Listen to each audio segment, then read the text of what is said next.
Di tahun 627 Masehi, seorang pangeran dari kerajaan kecil di utara Sungai Mekong berhasil mengalahkan Funan yang legendaris, dan tanpa mereka sadari, ia sedang menabur benih untuk candi terbesar di dunia. Angkor, inilah Chenla, tanah yang dijanjikan. Pada awal abad ke-6, Chenla hanyalah negara bawahan Funan. Namun pada tahun 627, seorang pangeran bernama Citrasena, yang merupakan cucu dari pernikahan antara keluarga kerajaan Funan dan Chenla, melancarkan serangan dan menaklukkan Funan tanpa perlawanan berarti. Dia kemudian mengambil gelar Mahendra Varman dan memindahkan pusat kekuasaan ke Isyanapura, yang sekarang kita kenal sebagai situs warisan dunia UNESCO.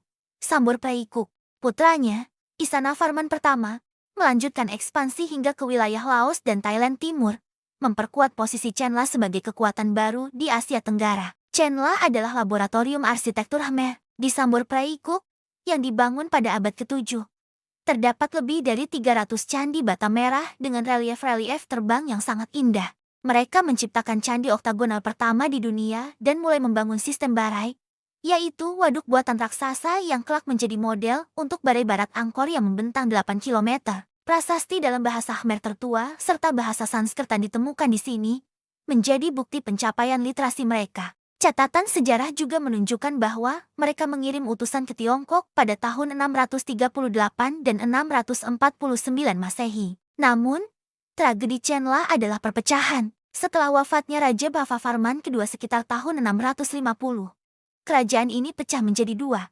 Chenla darat di utara dan Chenla air di selatan. Kedua faksi ini terus berperang dan saling melemahkan. Pada akhir abad ke-8, Chenla darat dikuasai oleh keluarga lokal. Kemudian, pada tahun 802 Masehi, seorang pangeran bernama Jayavarman kedua kembali dari pengasingannya di Jawa, kemungkinan di bawah kekuasaan Sailendra, di atas Gunung Kulen.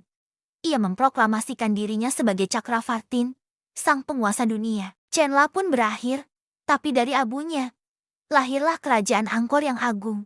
Hari ini, ketika Anda berdiri di hadapan kemegahan Angkor Wat, ingatlah bahwa setiap batu bata merahnya berakar dari candi-candi kecil yang tersembunyi di hutan Sambor Praikuk. Chenla mungkin tidak pernah membangun candi terbesar di dunia.